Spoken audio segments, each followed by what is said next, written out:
वायुमंडलम भ्रष्टम दूषितम न ही निर्मलम जलम। और इस प्रकार से शहरों में पर्यावरण प्रदूषण होने के कारण हमारा जो वायुमंडल है वह भी अत्यंत दूषित हो गया है। निर्मलम जलम न ही निर्मलम जलम, और ना ही हमारा पानी स्वच्छ रहा है। कुत्सित वस्तु मिश्रितम भक्ष्यम सम धरातलम। और हमारे जो धरातल पर खाने की जो वस्तुएं, खाने की जो खाद्य सामग्री है वह भी इस पर्यावरण प्रदूषण के कारण दूषित हो गई है। करणीयम बहिरंतर जगति तु बहु शुद्धिकरणम।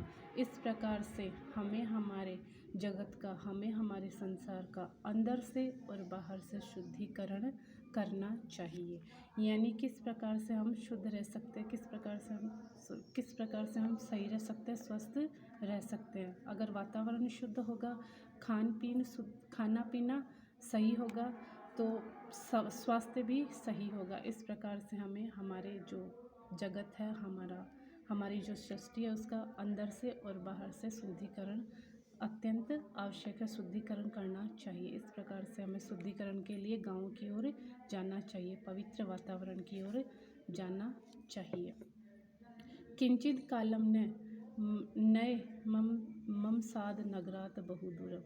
अब ये वाला जो श्लोक है, इस श्लोक में कवि ये कह रहे हैं, अपने मन की भावना व्यक्त करते हुए बताते हैं कि मुझे कुछ समय के लिए आप इन महानगरों से बहुत दूर लेके चलो और शुद्ध वातावरण में लेके चलो। प्रपश्यामि ग्रामांते निर्झरम नदी पयपुरम। और मैं ऐसे माहौल में, ऐसे पवित्र वातावरण में जाना चाहता हूँ जहाँ पर नदी हो, झरने हो, और उस ऐसे वातावरण को मैं कुछ देर बैठ करके अकेला देखना चाहता हूँ। एकांते कानांते क्षणम अपि न स्यात् संचरणम। और मैं ऐसे एकांत में रह करके और प्रकृति के पवित्र वातावरण का, अच्छे वातावरण का आनंद लेना चाहता हूँ।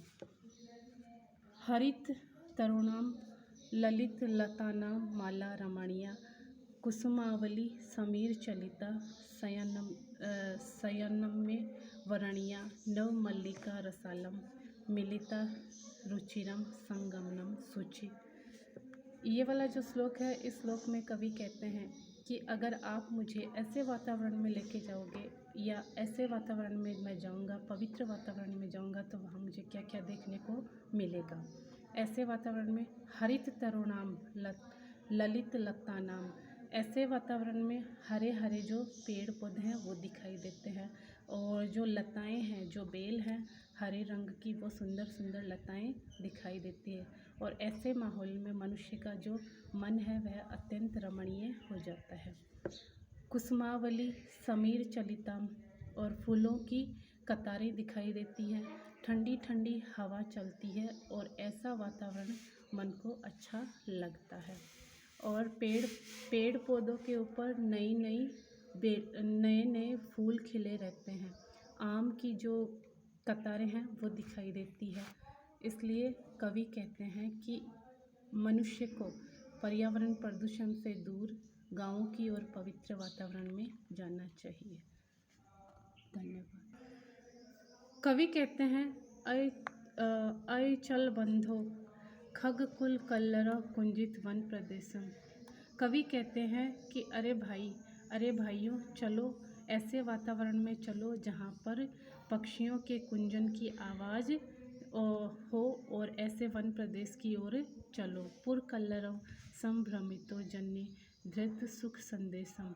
इस प्रकार से जो बड़े बड़े महानगरों में लोग रहते हैं, जिनकी बुद्धि भ्रमित हो गई, ऐसे लोगों को संदेश दो और उनको कहो कि वो ऐसे पवित्र वातावरण में जा कर के सुख का आनंद ले।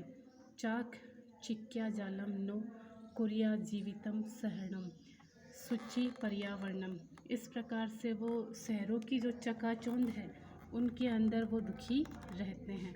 इस चकाचौंध से दूर गाँवों के और पवित्र वातावरण में चलो। प्रस्त्र तले लता गुल्लमा नो भवतु पिष्टा पाषाणी सभ्यता निसर्गेशानः समाविष्टः मानवाय जीवनम कामयोन जीवन मरणम सूचि पर्यावरणम। इस श्लोक में कवि कहते हैं कि जो पाषाण, जो पत्थर के समान जो पाश्चात्य संस्कृति है, यानी जो दिखावा और सुख सुविधाओं की जो संस्कृति है, वह लोगों ने आजकल अपना रखी है और गाँवों की जो शुद्ध वातावरण है, गाँवों की जो सभ्यता है उसको छोड़ रखा है। इस प्रकार से जो हमारी संस्कृति है, जो हमारी सभ्यता है, वह पत्थर के तले पिसती जा रही है और लोग पाषाणी सभ्यता को ग्रहण करते जा रहे हैं। इस प्रकार से आप ऐसे लोगों को संदेश दो कि वो शहरों की सभ्यता को छोड़ करके और गाँवों की ओर पवित्र वातावरण में जाएं। इसी प्रकार से उनका जीवन जो है सुख में बन सकता है। इसी प्रकार से वह अपने जीवन का आनंद ले सकते हैं। धन्यवाद।